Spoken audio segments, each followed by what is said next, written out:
দালাল চক্রে দৌরাত্মে ধান বিক্রি কিষাণ মান্ডিতে ক্ষোভ প্রকাশ কৃষকদের। ঘটনাটি ঘটেছে হরিহরপাড়া কিষাণ মান্ডিতে। অভিযোগ, ধান বিক্রির জন্য অনলাইনে আগের রেজিস্ট্রেশন বাধ্যতামূলক করা হলেও অধিকাংশ কৃষক সেই রেজিস্ট্রেশন করতে পারছেন না। এলাকার দালালরাই অনলাইন রেজিস্ট্রেশন করিয়ে নিচ্ছে। তবে অন্যদিকে পারচেজ অফিসার বলেন, ধান কেনা অনলাইন সিস্টেমে হচ্ছে। প্রতিদিন 35 জন কৃষক বুকিং করতে পারেন। তবে কৃষকদের প্রশ্ন, অনলাইনের সুবিধা যদি প্রকৃত চাষিরা না পান তাহলে এই ব্যবস্থার কার স্বার্থ রক্ষা হচ্ছে? মানসিক স্বাস্থ্যের জন্য সবার আগে যে নামটি মনে ভেসে ওঠে, সুস্থ মনের ঠিকানা মনোবীক্ষণ।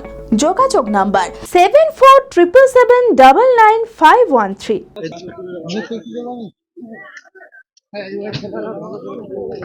দালাল চক্রের দৌরাত্মে ধান বিক্রি করতে পারছেন না হরিহরপাড়ার সাধারণ কৃষকরা। এমনই অভিযোগ উঠল হরিহরপাড়া কিষাণ মান্ডিতে। কৃষকদের দাবি, ধান বিক্রির জন্য অনলাইনে আগে রেজিস্ট্রেশন বাধ্যতামূলক করা হলেও অধিকাংশ কৃষক সেই রেজিস্ট্রেশন করতে পারছেন না। তারা অভিযোগ করে যে এলাকার দালালরাই 300 টাকা দিয়ে দোকান থেকে অনলাইন রেজিস্ট্রেশন করিয়ে নিচ্ছে। টাকা না দিলে সুযোগ মিলছে না। দালালরা সহজে ধান বিক্রি করতে পারলেও সাধারণ কৃষকরা তা পারছেন না। কৃষক বাসিবুর রহমান বলেন, 2 মাস ধরে মান্ডিতে এসেও ধান বিক্রি করতে পারছেন না। তার দাবি, কিষাণ মান্ডিতে দালাল চক্র যাতে বন্ধ হোক। আমাদের অভিযোগ যে আমরা আজ থেকে আমি 2 মাস থেকে ট্রাই করছি ধান বেচার জন্য। এখানে ধান বিক্রি করার লাইনই পাচ্ছি না, অন্য জায়গায় মারছি, পাওয়া যাচ্ছে। এই হরিহরপাড়া কিষাণ মান্ডিতে আপনার দালালের মাধ্যমে ধান বিক্রি হয়েছে এবং নির্দিষ্ট জায়গা বলে দেওয়া হয়েছে, অমুক জায়গায় যাও 300 টাকা দাও গা শিডিউল পাবা তুমি। এরকম করে ধান বিক্রি হয়েছে হরিহরপাড়া মান্ডিতে। টাকার বিনিময়ে ধান বিক্রি হয়েছে, দালালরা ধান বেচছে। আমরা আসার মুহূর্তে 4-5টা চাষি দালাল পালিয়ে গেল। টাইম বলে দেওয়া হয়েছে যে দেখে দালাল দেখে যে অমুক টাইমের মধ্যে তোমরা নির্দিষ্ট টাইমের মধ্যে মারবা, এই টাইমের মধ্যে তোমরা পাবা। ম্যানেজার আছে এখন, সে টাইম বলে দিয়েছে, সেই টাইমের মধ্যে শিডিউল হচ্ছে। ওরা 300 টাকা করে চাইছে। সরকার আমাদের চাষির সুবিধার জন্য এটা করেছে। চাষি কিসের জন্য টাকা দিবে? ধান বেচবো, আমাদের ধান আছে, নিজের জমির ধান আমরা বিক্রি করব। দালাল বন্ধ হোক, চাষি ধান বেচুক নিজের ধান নিজে এসে।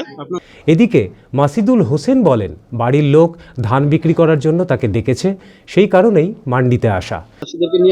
না না, তা আনবো না, আমার চাচার ধান আমি বেচতে এসেছি। এখানে দেখান না ক্যামেরাটা, চাচা কি বলছে, চাচাকে আপনি যেখানে কথা বলছে সেখানে বলেন। আপনাদের পেশা কেন, যেখানে বলছে সেখানে বলেন। আপনি দেখেছেন আপনি প্রতিদিন? না, আপনি দেখেননি। আপনার সাংবাদিকরা ভুল সবসময় খবর ছড়ান কেন? আপনি কি তাহলে? আমার চাচা এটা। আপনার চাচা? হ্যাঁ, চাচার ধান আমাকে ডেকে নিয়ে এলো, কাটাটা দেখে এলো বলে। দেখেন না কি বলছে, আর শুনেন না, এখানে এসে সামনে বলেন তো আমি কেন ধান বেচবো? আসছে চাচার হয়ে আপনি এসেছেন? চাচা আমাকে কাটাটা দেখতে বললো। তবে অন্যদিকে পারচেজ অফিস প্রভা রায় দত্ত বলেন, ধান কেনা অনলাইন সিস্টেমে হচ্ছে। প্রতিদিন 35 জন কৃষক বুকিং করতে পারেন। একজন চাষির কাছ থেকে 15 কুইন্টাল ধান কেনা হচ্ছে। এটা সিস্টেমটা একদম পাবলিককে দেওয়া হয়েছে, অনলাইন সিস্টেম, শিডিউল বুক করা। সেটা আমাদের এখানে সকাল 8টা থেকে হলে আমাদের মেশিনেও, কিন্তু আমরা 9টার পরে অফিসে আসি, যেহেতু আমরা এটা করতে পারি না, তাই সম্পূর্ণটাই তারা সকাল 8টায় সার্ভার খুলছে, স্লট বুক। সেটা তখন চাষিদের নিজেদেরই করতে হবে। সে কোথায় করবে কি করবে তার ব্যাপার। দিনে এখন 35টা ছিল, এখন 5টা বাড়িয়ে 35টা হয়েছে। না, আমি এখানে দালাল বলতে কোথায় দালাল? না, কখনোই নয়। সেটা আমি কেন, এটা পুরো পশ্চিমবঙ্গ সবাই জানে এটা অনলাইনে করছে, চাষি নিজেদের হাতে ওটা আছে। সেটা সমস্যার জন্য লিঙ্ক পাচ্ছে না, ওই তার আগে সব তৎকালের মতো ফটাফট বুক হচ্ছে, যার জন্য।